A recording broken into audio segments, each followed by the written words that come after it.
Okay. You got to wait for the music. Let it fill the air. But we're not hearing the music. You're not? No. No. Nor is the YouTube or Twitch followers. So welcome YouTube and Twitch followers. Chris is Wow. going to lead us right in here. Weird, wild stuff, man. And I just figured out how to not have to put the music in later. Right on, man. So now I'm going to have to put it in later. Italy. You're welcome. Oh, he always keeps me on my toes, Robert. Hey, whatever works, man. Did you guys get the book? Yeah. Hello. Welcome to the Chris and Mike Show. I'm Chris. He's Mike. That's Robert McKay. You asked me a question, Robert, and I didn't answer the question. What was that? You asked me if we I did said, what? did you get a chance to check out the book? We have not yet. Have not. We don't. Here's how we roll, man. We like to come into these things organically because we don't. We want to learn about you as you share with us and those that are watching and eventually listening to the show. So you can bring up whatever you want to bring up. As far as your book, don't give all the things away because we want people to go buy your book. Right. Because that's one of the reasons why you're on here. Absolutely. You know, so that's kind of why we do it the way we do it. It's not a typical thing. I'm sure you've watched this at some point in time, but we're not normal. Let's interview Robert. Hi, Robert. How are you today? I'm good, Chris. What do you do for a living? I am a meat acquisition curator. What's that mean? I chop up cows. So it's more fun just doing it this way. Yes. Sounds Absolutely. good. So this is Robert McKay. Welcome to the show. Let's give our audience in what 23 countries now, Mike? 23. Thank you for coming on, Robert. It's a pleasure to meet Yes. Yeah, Yeah, definitely yeah. pleasure, man. So give us a little insight of why you wanted to come on this fantastic show, and what we can share about. Yeah, just to share my story, pretty much. So I've been playing guitar since I was 14, and I started when I was 9, so congratulations. Thank you. I actually started in 8th grade.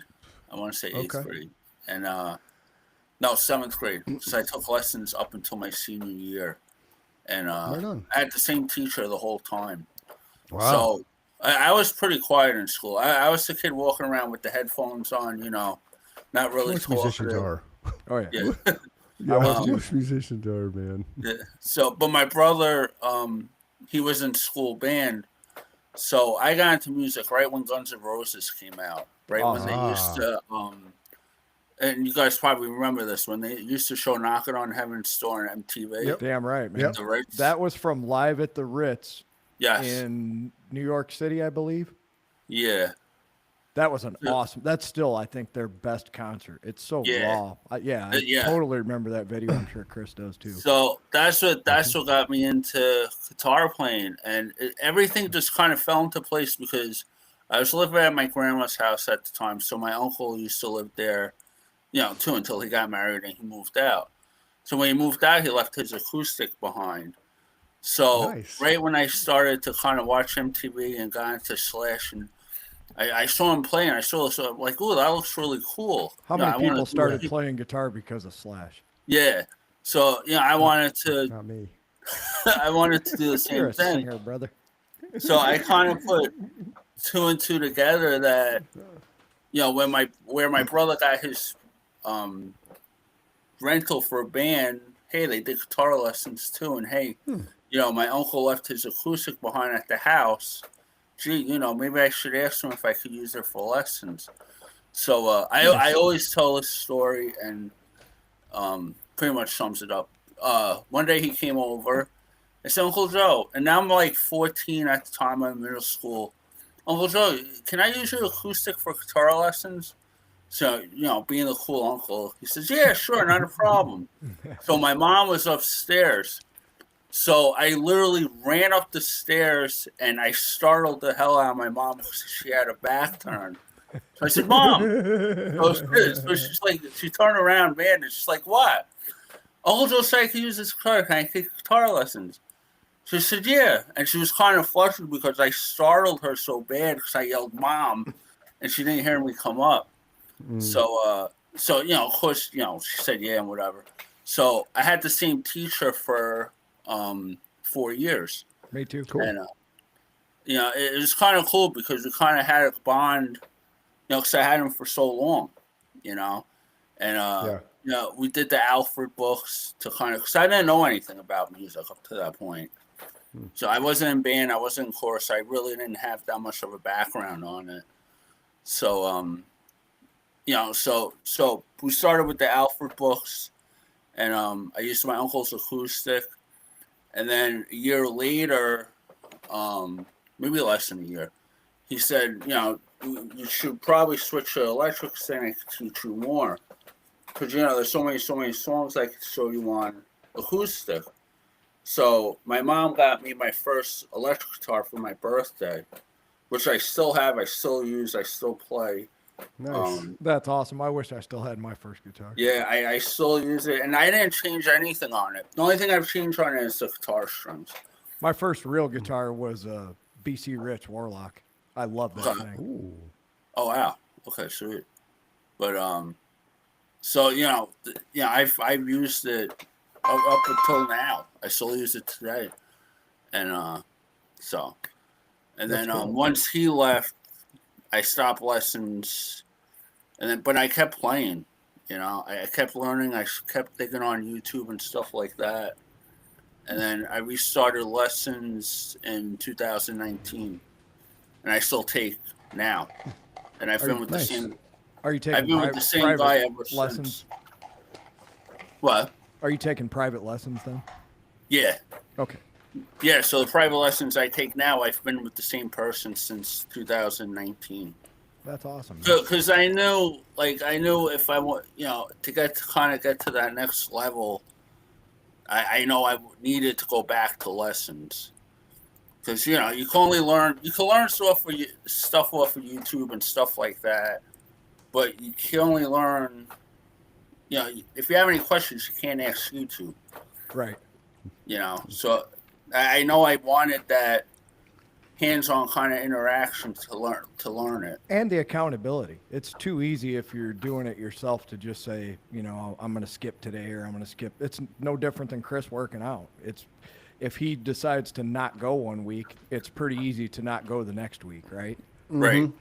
So if you're not a self-starter, and you know that it's easy for you to just put something down and not pick it up again for a month, I totally recommend that people take private lessons. That's why I gave lessons. I still do to this day. If somebody really wants to learn, I'll teach you to play. It's not something I don't want 100 students a month anymore, but yeah, I totally understand the wanting the hands-on, because a lot of times you want to see something 2 or 3 times before you pick it up, Yeah.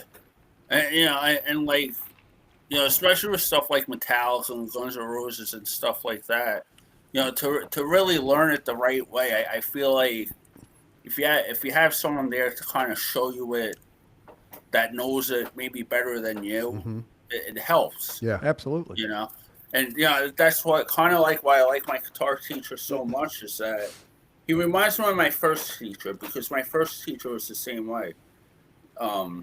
Once we switched to the hour lesson, he did half lesson, half whatever song I wanted to learn. That's what I used to do when I had a lot of time on my hands.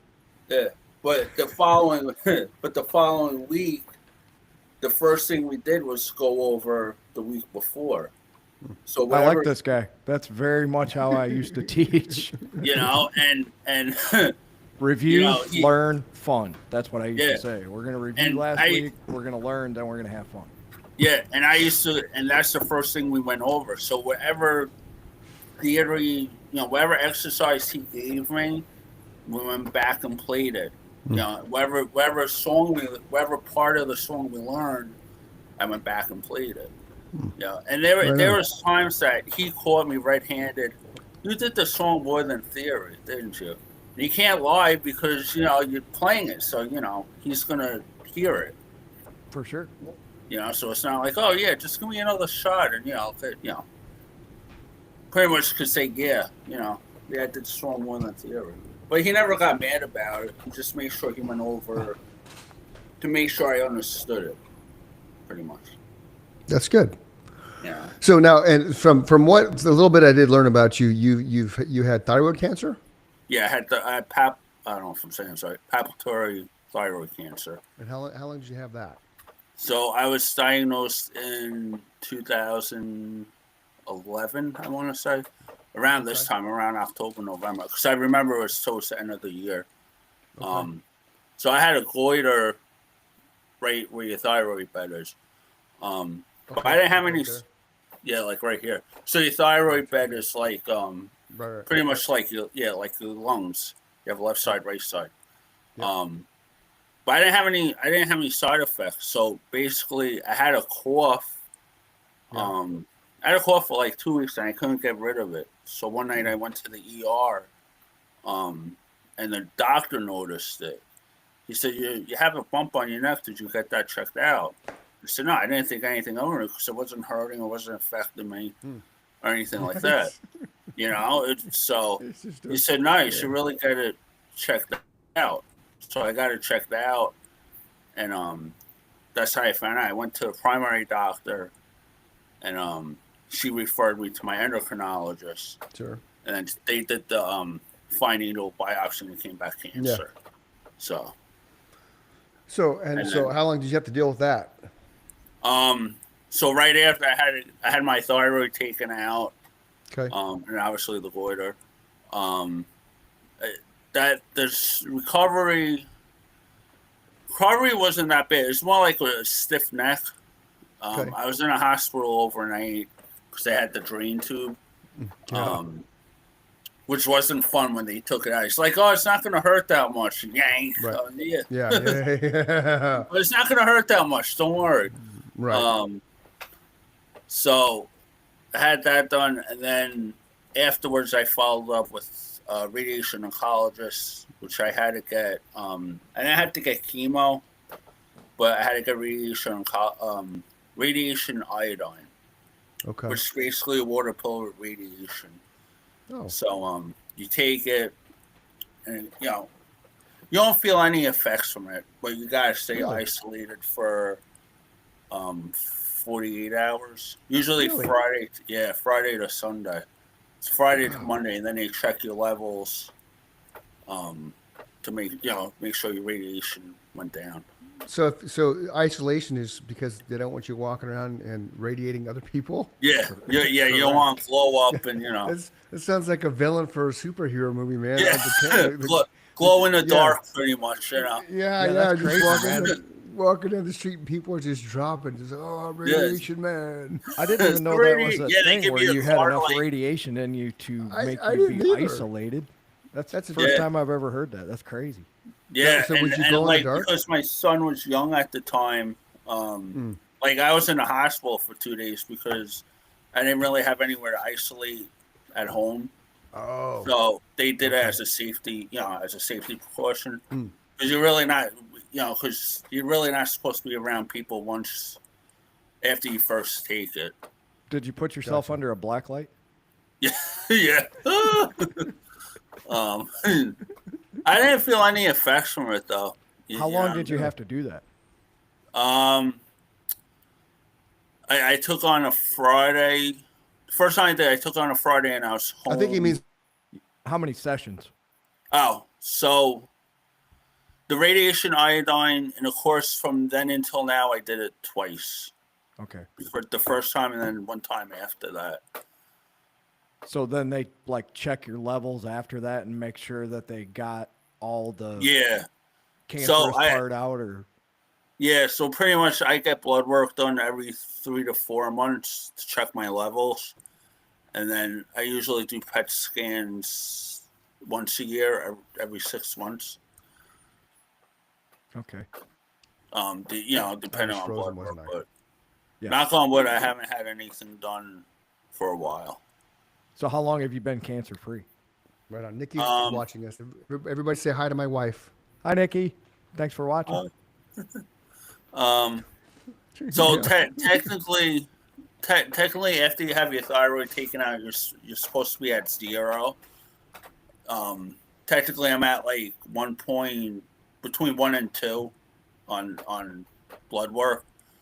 So but I Okay. haven't. The last time I had something done was last year. I had one small nodule taken out, size of my fingertip, because it was cancerous. They didn't want to leave it in. Took it out. But I haven't had anything since then. My scans have been clear and blood work's been good. So, That's awesome. good. Congratulations, man. I've So- had the so- same oncologist this whole time. I'm an endocrinologist too. Endocrinologist.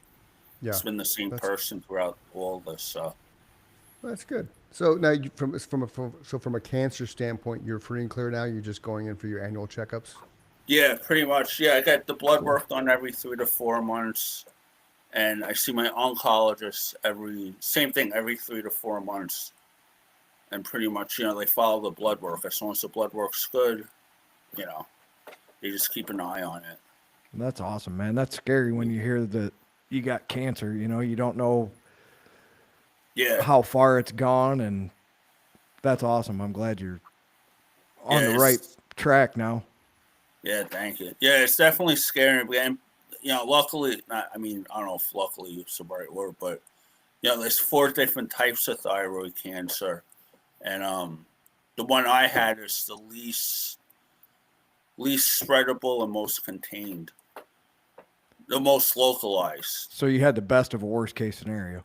Yeah, because I know there's another one that's spread, that isn't localized and spreads very easily.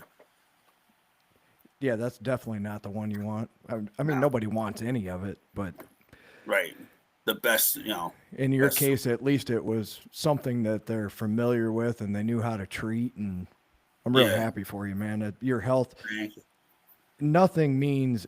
I just was recently sick for like a week, and I mean just like a chest cold where you were no energy and down for the count and just can't do anything if you wanted to. Every time that happens to me, it just really reinforces that that's it right there. Your health is everything. Yeah, and like last year I had AFib, right around the time the nodule came up. I also had AFib, so My dad has that too. So yeah, I know that yeah. can be scary if you're not medicated for that. Yeah, and then so I had a cardioversion done, and that helped. That got rid of it.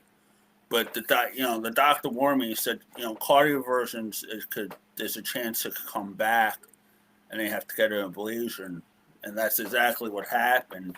Like the cardioversion cleared it for like 3 to 4 months, and then right around Thanksgiving it came back. So then I had to do the man. ablation. This past January I did it. But Chris will be right back. He just texted me. He got kicked off his internet. Oh, okay. And He said So, he's signing yeah. back on. So I was wondering what happened to him. yes, it's weird, man. His internet, and for the people who are listening, we apologize. Every now and then it just goes crazy. He's got a cable modem and he has Starlink. He actually has 2 choices. Oh wow. And where he's at in Arizona, it's not really rural, but it is like a horse property community. So they're kind of on Okay. the edge of the suburbs, if I understand him right.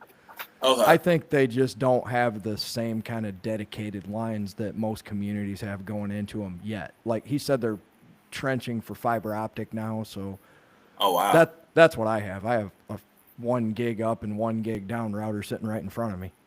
Yeah, that's what I have. I have Verizon. I have to. This is a company called Pavlov. One guy owns this entire company. It's Oh, based wow. out of Champaign, Illinois, if I remember right. Either Okay. there or Denver, Colorado. I can't remember which. I'm in Illinois. Chris is in Arizona. I think you said you're in New York. Yeah, I'm in New York. I'm in Long Island, New York. Oh, wow. That's awesome, man. So, So we're literally almost traversing the entire country trying to do this. It's amazing it works at all, to be honest with yeah, you. it's pretty cool. But yeah, so that's where I'm at now. Health wise, knock on wood, I'm clear. So in the music side of things, have you played with a band? I know you said you're trying to do like your own singer-songwriter thing. Yeah, I haven't Welcome done back. band. Hey, well, what I happened don't to know. you? I don't know what happened there, man. It's just everything went black. I'm like, oh, okay. Yeah, I saw it go blurry, and I'm like, what happened to him? I think my normal. I have two Wi-Fi's. I think the Cox one just decided to disappear because I can't find it. So it just blew me up for some reason. You The know, other Chris is off in cyberspace. right? So I was just asking him on the music side of things if he'd ever Yeah. played with a band. I know from following him on Instagram, he's working on a singer-songwriter kind of deal. Have you ever played with a group or anything as a guitar player? I've never played with a group. Um, yeah, I'm always looking. I think I'm more comfortable doing it more now than I was in the past. So I think part of it was self confidence. I get it.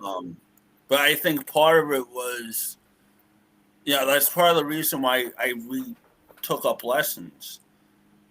For exactly that reason, to kind of, Just because to I gain could some play confidence. chords. Yeah, I could play chords. I could record stuff like that. But once you start getting to scales and different, on the theory part of it, Yeah, don't worry about that shit yet. Just have fun playing rhythm yeah, because that's you're gonna play rhythm over 90% of the time. Even if you're like I was the only guitar player in the band I played in with Chris, so but, I pulled double duty, right?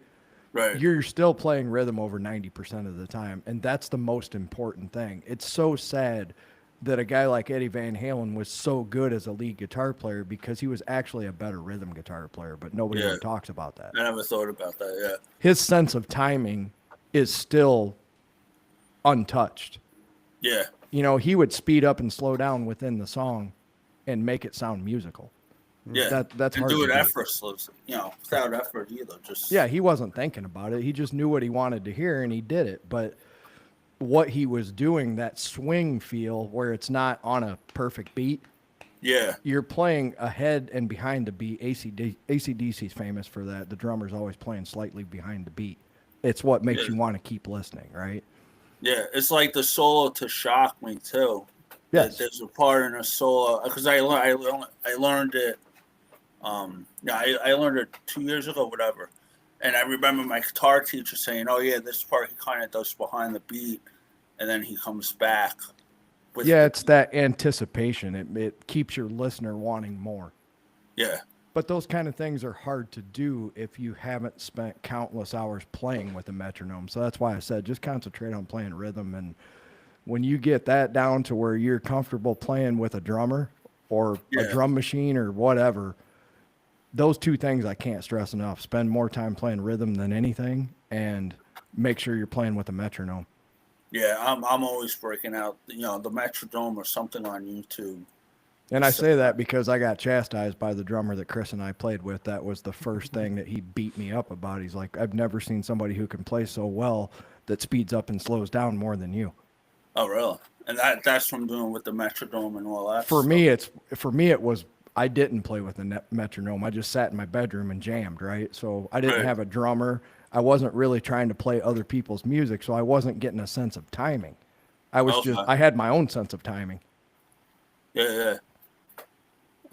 Which, if you got a guy like this who wants to sing a song and you're speeding up and slowing down within that same song, there better be a damn good reason for it or he's going to be pissed off.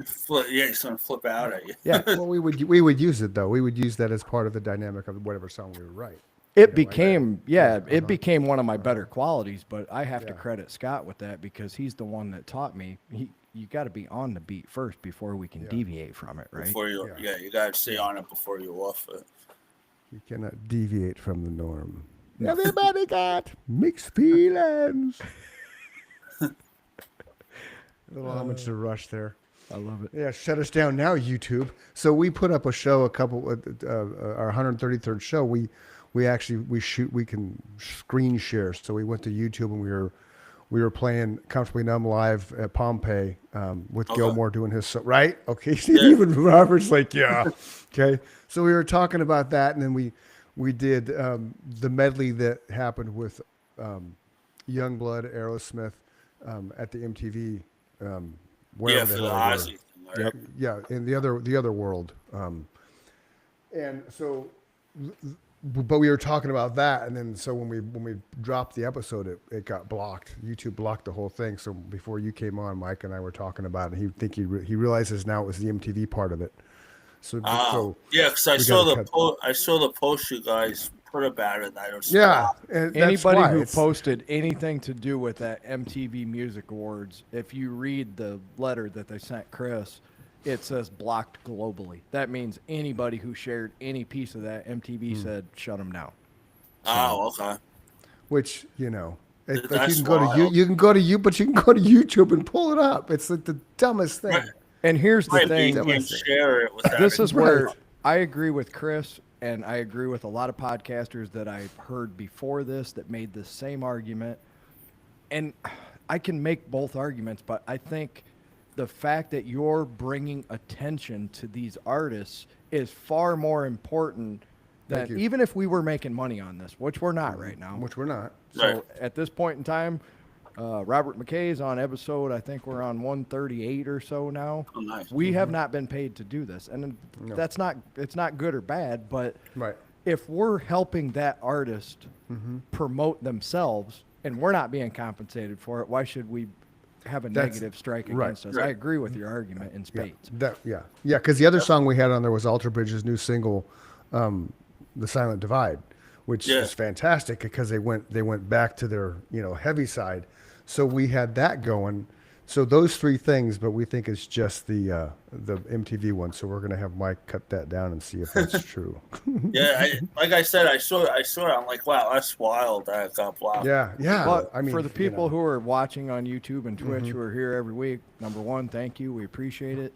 If Michael's you here want to again. see that episode, Yeah. you can go to Spotify or Apple. Spotify has the video, Apple has the audio. For some Okay. reason, they're okay with that. So on our live part of YouTube, when we did the show live that day, I wonder if it bled through. Or they block that as well? Well, we'll have to go back and look. I Yeah. never thought about Yeah. that. It's I an just thought of interesting that question. now too. I'll go on my phone and do it because my wife, I just did the same thing. So another thing I want to talk about, Robert, while I look this up, you wrote a book, or you're writing a book. I wrote a book, so it's actually out. Hold that up a little Hold higher. it up higher so people can see it, man. There you go. It's actually out now on Amazon and Barnes and Noble. Okay. Okay. So And give us a synopsis about it. Just, I mean, I don't want you to give it away because we want people to come buy it, but give Tell us us a little why bit you of, wrote it and kind of a backstory. There you So go. why I wrote it kind of fell into my lap. I wasn't really planning on it. So I started writing it last year when I had my nodule taken out. Okay. So because I'm a butcher, when I had this done, I couldn't work for a week because I couldn't do the lifting. So Ah. because this one was so small, the neck stiffness didn't last that long. Only lasted, I think, 2 days, 3 days the most. And so by the third day, I felt better. So I had empty notebooks. I always have empty notebooks lying around just to write. So I remember like it was somebody 1 else o'clock. on there. Most guitarists and singers do, man. Yeah, I think I have at least 2 or 3 notebooks. And I always carry one with me in the car, to write whatever. Yeah. So it was like 2 o'clock in the morning. I'm like, no, I don't have work in the morning, and I said I'm just gonna write just to write. Yeah. And I started to write. What I was saying before with the slashing on MTV. Yeah. And I stayed up until like 4 o'clock in the morning. And I think I wrote I want to say 10 pages in like 2 hours because I just wrote, and I hand wrote it. So I didn't have a laptop at the time either. Wow. So I literally hand wrote this in a notebook, pen and paper. That's impressive Cool. all into itself. So Yeah. yeah. So then a week later, my birthday is August 26th. Mine's the So the second. surgery, so the surgery was set up the first week in August was when we confirmed, okay, we're going to do the surgery, take it out because it's cancerous. We don't want to risk it. So the girl calls me for the surgery. She's like, hi, I'm calling to schedule it. I said, okay. she's like, well, the first date we have available is August 26th. That's my birthday. So I'm like, do you have anything else? That's my birthday. I don't want to have surgery on my birthday. So then she's like, well, the next date is September 9th. Well, I don't want to wait until September to get this thing taken out. If we're going to take it out, let's get it taken out. So Happy birthday. Thank you. Yeah. Right. So then she's like, well, we have August 18th. I said, okay. I said, that's fine. Let's do August 18th. So I had to kind of like plead my case a little to let's not do it on my birthday type thing. So, but we pulled it off. So that's how it came about. And the week I was off, I got really nice days weather-wise. So I went down by the water for 3 of the days, Wednesday, Thursday. He lives on Long Island, Chris. Oh, Yeah. right on. Okay. Yeah. Okay. So I went down to Smith Point, and I wrote some of it there. And I saw my family on my birthday. And when I saw them, I had 29 pages written out. Hand wrote. Now are these 8.5 by 11 pages, like a normal regular notebook size? Yeah, notebooks. Yeah, regular Okay, notebook okay. size. Okay, cool. Is this fiction, nonfiction? What? Is this fiction, nonfiction? Are you What? writing like a fiction No, book it's a or a book question, about Robert. yourself? Biography. Okay. There you So, so I had it the whole thing written out by the end of September, and then I submitted it to a publisher. First week in October, got approved, and then a lot of random edits on it. Sure. But yeah, so it came out 2 weeks ago. Cool. Congratulations. Right on. And thank you. And So, and it's basically about the cancer part, the music part. Everywhere I've played, I tried out for America's Got Talent twice. Right on. That's awesome. Yeah, that was before COVID. That was, So tell us about that process, because we've never had somebody that's tried out for that show been on our show. So what's the process like for that? So that now it kind of sucks. 'Cause now it's all virtual. Well, I know, but just go back to when you did. I don't care about now, Robert. Yeah. I want to know what your experience was when you tried out. So the auditions was at the Javits Center in New York Right. City. So I did it 2 years in a row. The year 2018, 2019. So you go in, and I never did it before. So the first year I didn't know Obviously. what I was walking into or how many people or Right. So So, take us to the first year. So you go to the spot for the first year. What do you see? Walk us through that. Is there So you crowds? you Is walk there- in, you walk. Yeah. Yeah, you walk in, you walk down the stairs, and there's a line, and then there's a check-in at the when you get there. So so the first year I did it, my aunt came with me, my son came with me, and we're waiting online, and there's 2 people in front of me, kids, maybe around 20, 22. So his friend keeps asking the other guy, "Are you nervous?" So he says, "No." So at one point he says, "You should just forget what you're gonna play, and you should just break out a Taylor Swift song." So I started laughing because I wasn't into country at that point. At that point, I was still on Slash and all that. I wasn't really listening to country. So I turned around to my aunt and I said, "Yeah, I'm not. No way you would catch me doing country. I'll stick with, Metallica or whatever. Now I do country." But so you sign in and then you go into, I guess, like a big auditorium, not auditorium, Okay. but a big open space. Okay. So you just kind of hang out there, and then you get called by groups. I want to say groups of 20. Okay. And then you go into another room. You wait there, and then they call you 10 at a time. And I remember while I was waiting to get called, while you're in the second room, I heard clapping. So I'm like, Okay. "Oh man, tell me that this is going to be like on an actual stage." No, because you just hear the clapping, because they don't Yeah. tell you really anything what kind of room you're going into. So then when they call you, go into a room with 10 other people, and it's like a conference room. So you sit along the wall, and the person's in the middle with the camera, and you had 90 seconds to do whatever talent you were going to do. Wow. So I was the only one doing music, the guitar. Everyone else was singing, I think there was a dancer. But I was the only one really doing music. Guitar. Yeah. Yeah. So I did Guns N' Roses Patience because I knew it, and I played enough that, all right, 90 seconds I could pull it off. So the girl says, all right, any volunteers? So everyone's looking at each other. All right, is anyone going to volunteer? Right. So no one volunteered. Yeah. And, I'd be so like, yeah, let's go. Me too. No, I'm I'm on not the first person. Let's Yeah. go. now if you told me, I would be like, I'll go first, not a problem. Yeah. But at Yeah. times, If it's playing guitar, I'll put my hand. Well, but see, part of that I think could be the fact they want to see how you perform in front of a crowd. So when they're asking who wants to volunteer, whoever threw their hand up first, okay, that guy's not going to have an issue playing in front of people because he right away went, pick me, I'm good, Right. let's go. Yeah. That's why. And they then the ask ones that are kind of question. like the ones that are doing right. That's what I'm saying. It could be one of those Yeah.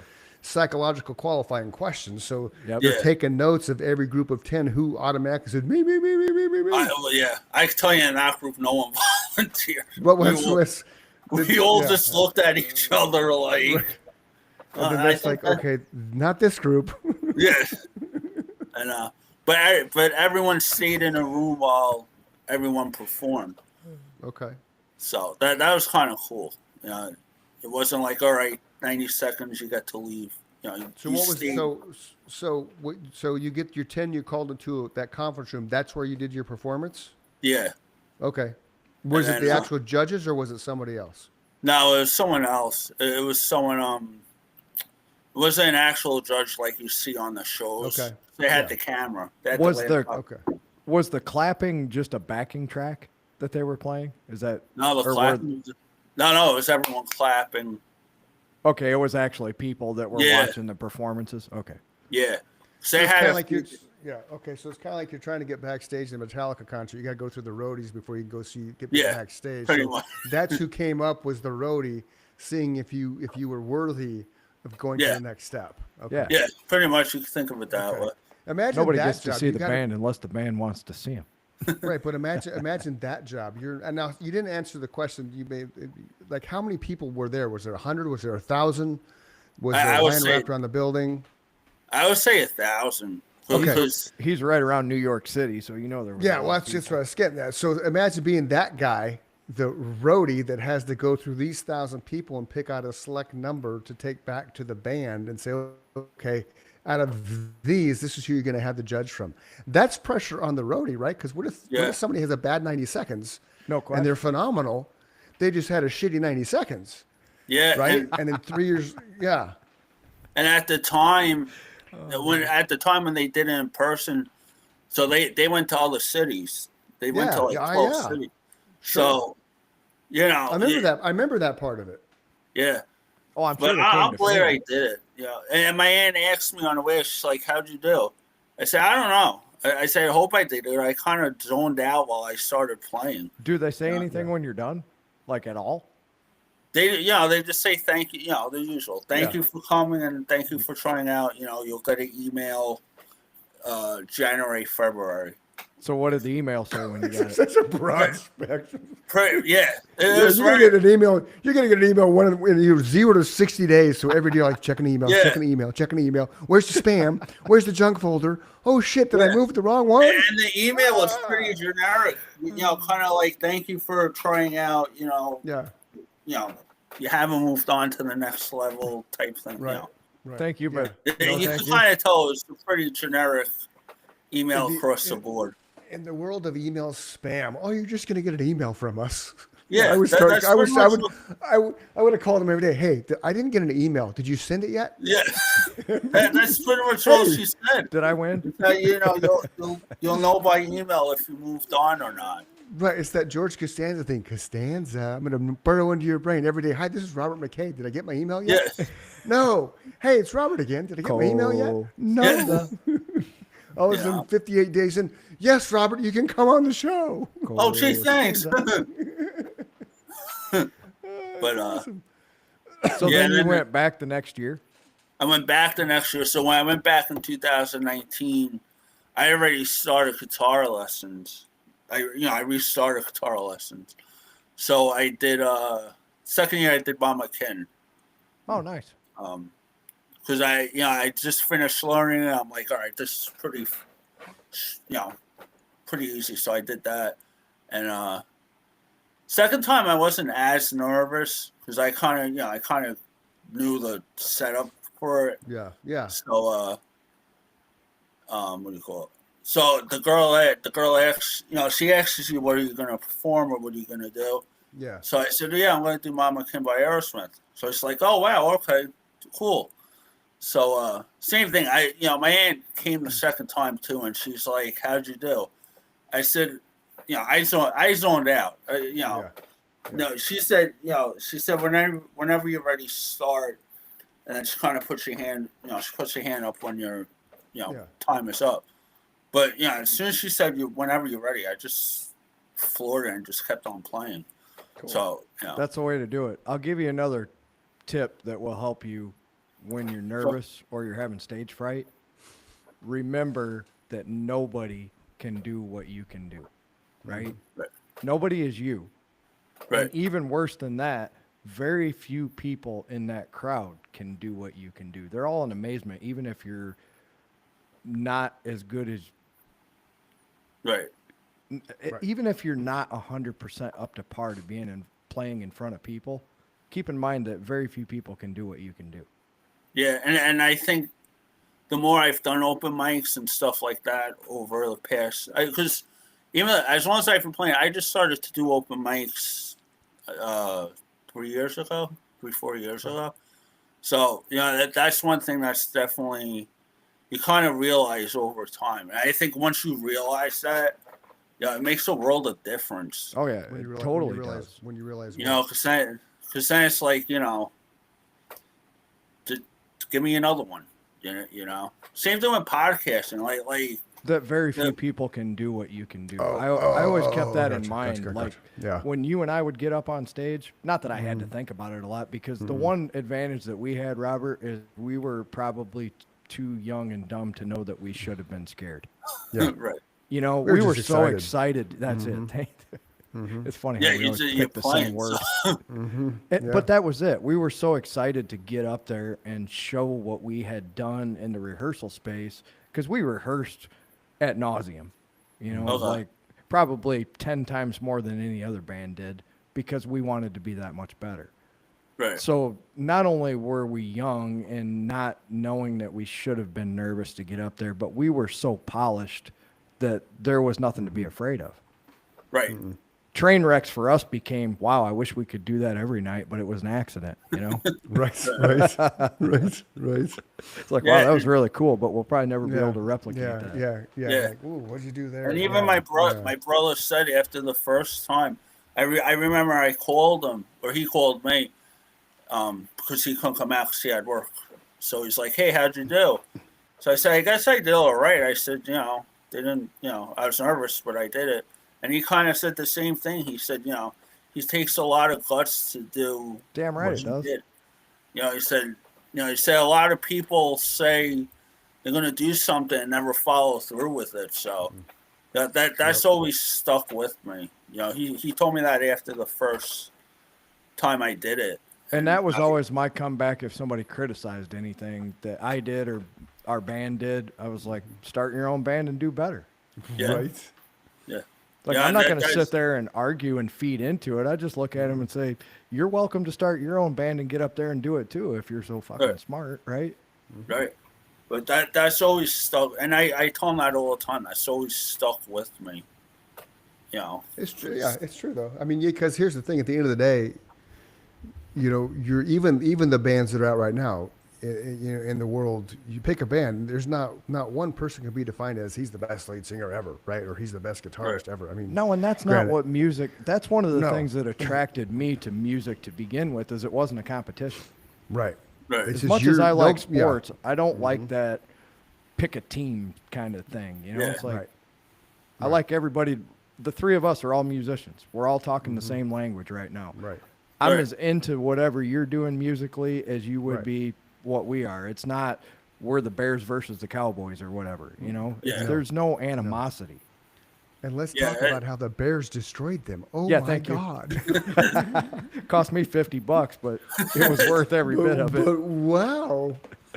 But yeah, that's all I was saying was the same thing, man. You know, I may not have been the best singer in the world, but I was the best at what I did and how You I were the wrote my best singer songs. that Nemesis ever had, and that's all we needed. Yeah, thank you. But that's the thing. So it's you own your space. So the fear. I mean, everybody has that fear of performing when they first start doing it. Luckily, a lot of my Oh, fears yeah. got pushed out of the wayside because before I was in bands, I wasn't acting and I was on stage, you know, doing theatrical plays and stuff. So So you were ready. that nervous energy eventually just evolved into excitement and just raw energy, trying to burn that energy before we'd go on. Because you know, when you're in a band, you're always faster live. You're always faster live, and we would play 3 songs without saying a word to the crowd, back to back to back. You know, when Yeah. I get done with that, I'm already like, whoosh, fucking sweating. You know, because Yeah. you're just hyped. So Every that time he nervous does this, energy I want to get fades back away. up there. Yeah, I mean, my first open mic, I was nervous as hell. My first open mic was in North Carolina. It wasn't even local. It was in North Well, that's Carolina. good.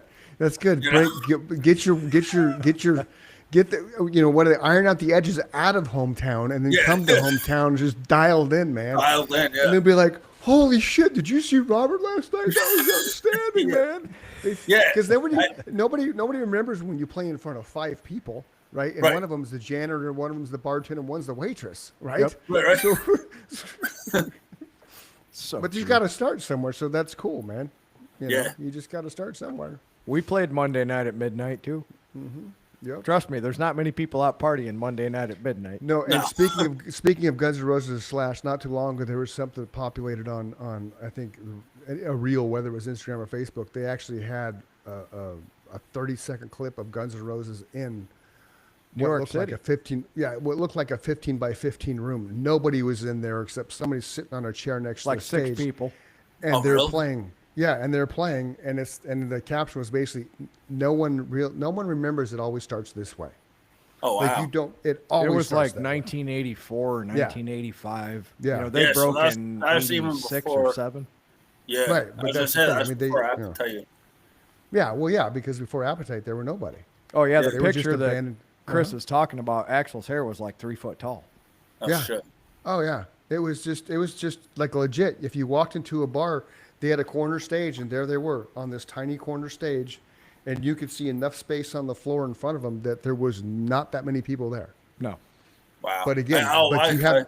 It was when they were first jamming. I'm sure when they first put the band together. Everybody starts Yeah. that way. Oh yeah. Nobody. Unless you, well, yeah, you just nobody starts any other way. You just They didn't don't. hand us a national headlining No. opening spot right off the bat. No. No. They handed us Monday night at midnight and said, "Good luck." Yeah.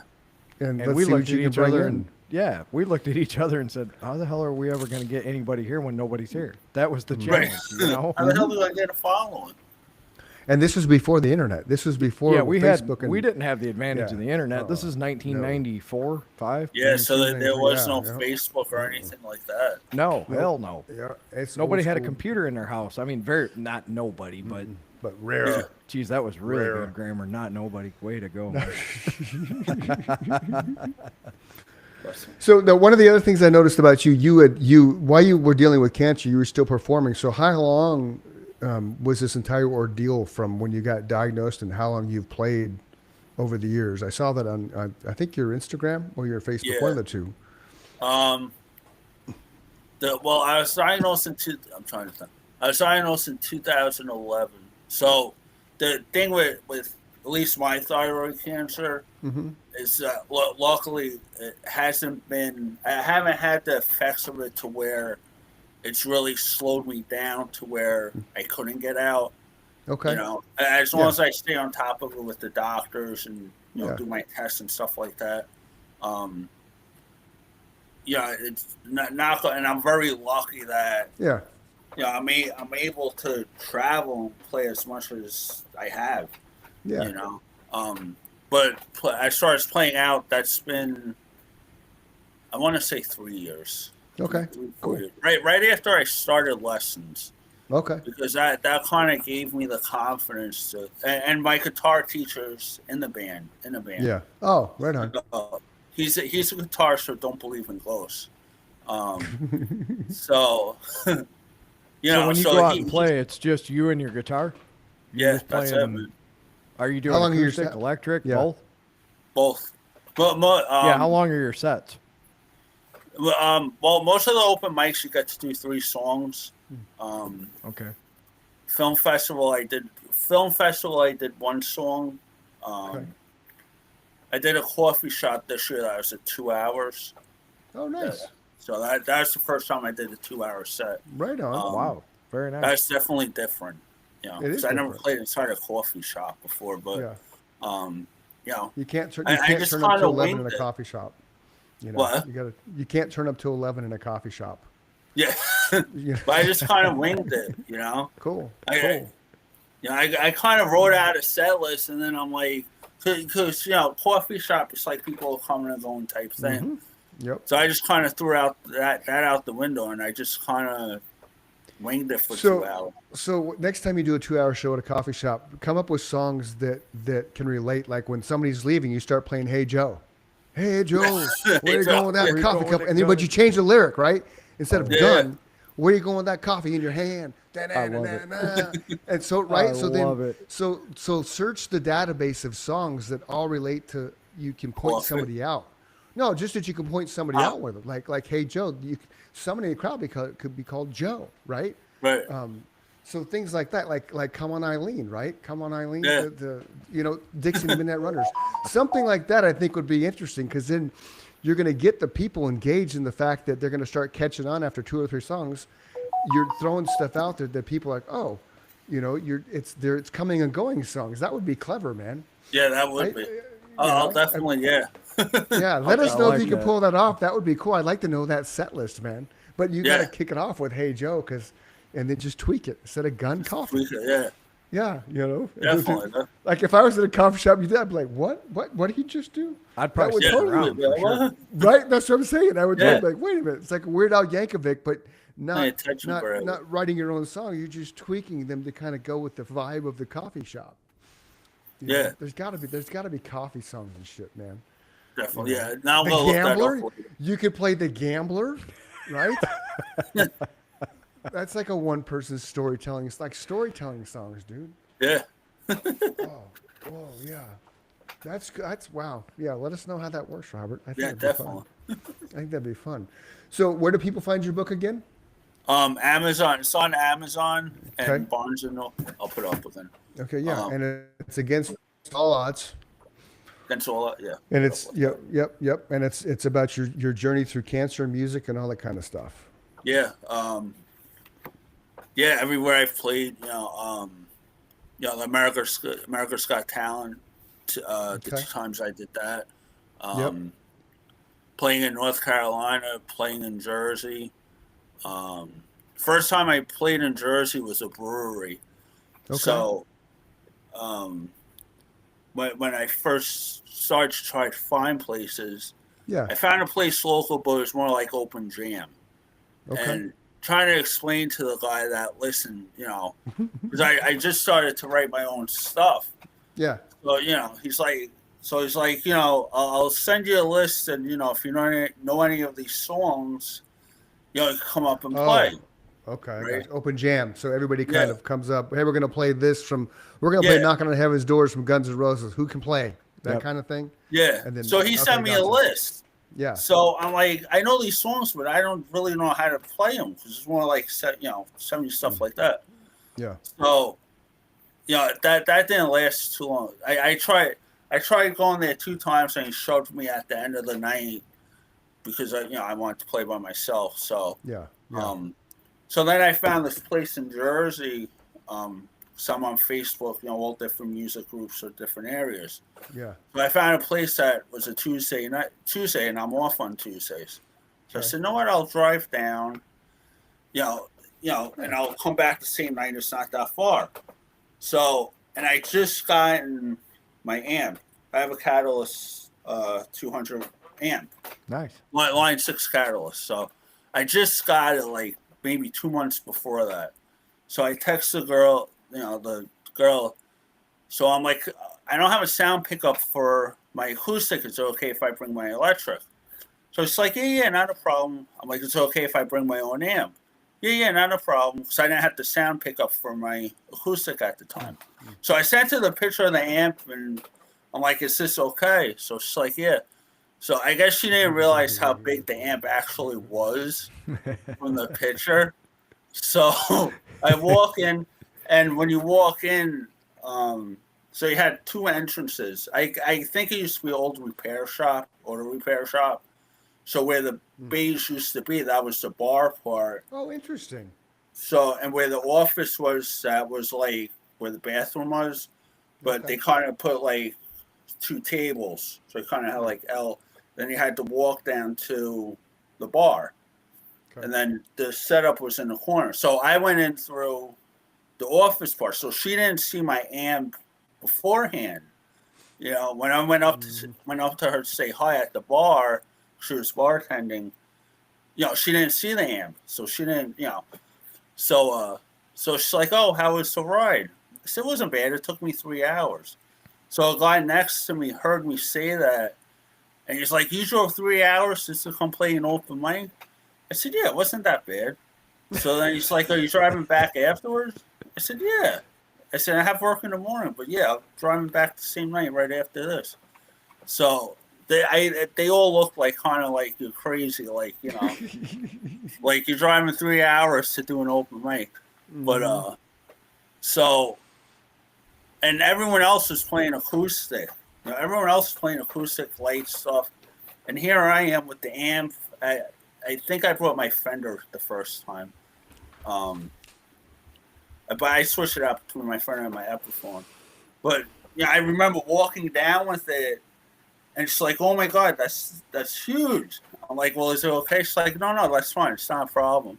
And I remember looking up at the bar, because the bar was like a U, and a girl looking like that, like, "Oh my God," like, and I just cranked it.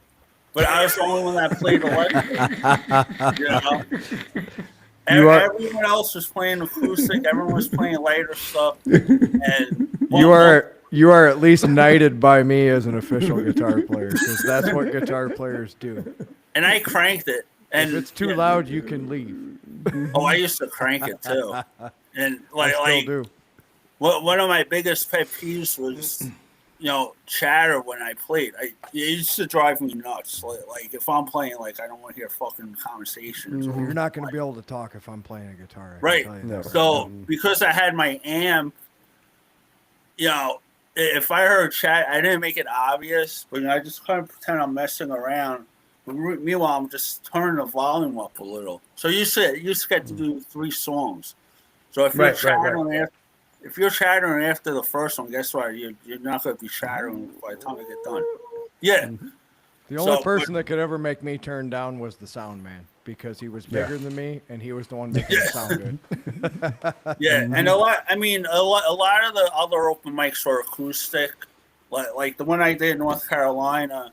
I became pretty close with her, so she used to run one 3 times a week.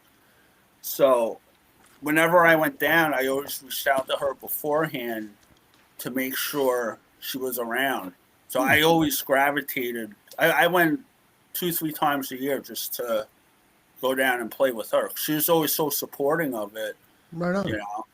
And I became really close with her. So, I go down 2-3 times a year. I go down to Carolina and I play without. Nice. That's awesome, man. Right on. Where are you playing? Go ahead. What shows you got coming up? You got any open mics you're doing coming up? So go check you out? this year, this year and last year, I found more local stuff. Okay. So, which is kind of cool. Yeah. So I'm doing one next Tuesday. I'm doing one the next Tuesdays in a row. They do it once a month. Okay, so the 30th, September 30th? Yeah. And where's that at? That's at Gray South Brewery in Patrick. Okay. Cool. And then And then now, since you're in Long Island, I got to ask the question: Giants, Yeah. Jets, or Eagles? Giants. Wait, Thank what was it? Giants, Jets, or Eagles? Giants. Giants. Okay. I've Thank you. always been a Giants fan. Then Thank Chris you. still likes you. Yeah. So you heard they're benching Russell Wilson. Did you hear I that? did No, not I didn't hear hear- that. Yeah, they benched him today. Oh, they did? Jackson Dart starting against the Chargers. Oh shit, that's the rookie, Yeah. right? Yeah. Oh shit, Which I didn't hear about that. They're 0-3, so Dable's got to do something before he gets fired. I think. Yeah, he's I know fired they were this year. hanging on by a thread. Yeah, he was it's just hanging on by a thread. I don't know how he's still there, dude. After 5 years of That mediocrity, makes I don't. three of us. I don't. I mean, they're Yeah. 31. They're 31, 114-2 since Eli. Yeah, left. how is he still there? Like, No idea, dude. I mean, 5 years. 113. Right, 113 losses since Eli left. It's like, come on. It's just come on. yes, that's surprising. That he's lit. With that kind of record, he's there. I know. 5 years. I know. It's ridiculous, and the amount of people that have left. Anyway, we get on football. We'll be here for another hour. So if you want to find Robert McKay, just go on his Facebook page, which is just Robert McKay, right? Yep.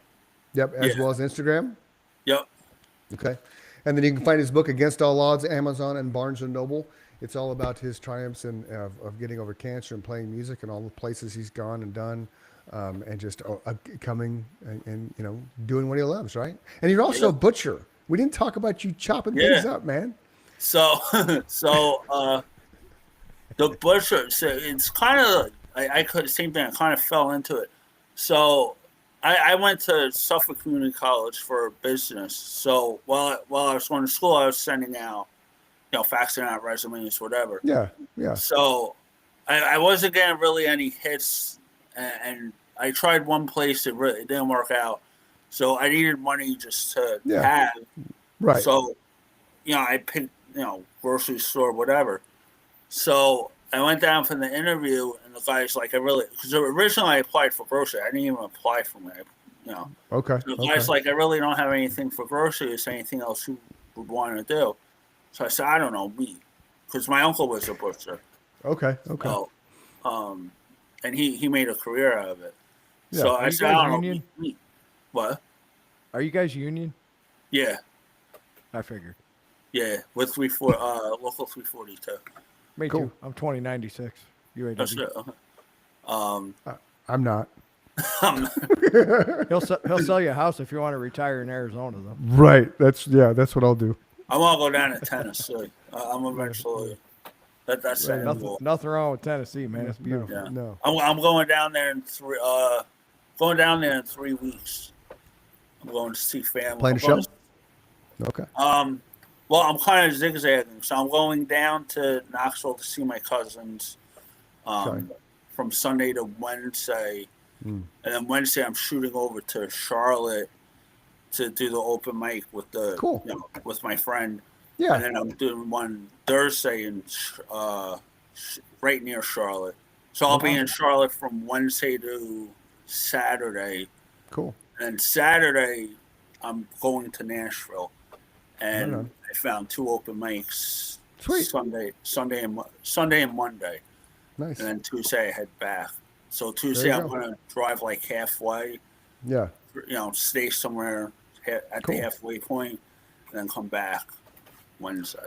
Right on. So all you list boys and girls out there, go to Robert McKay on Facebook, Instagram, find out where he's playing, and go check him out, man. Yeah, I'm absolutely. always posting where I'm playing. There So you go.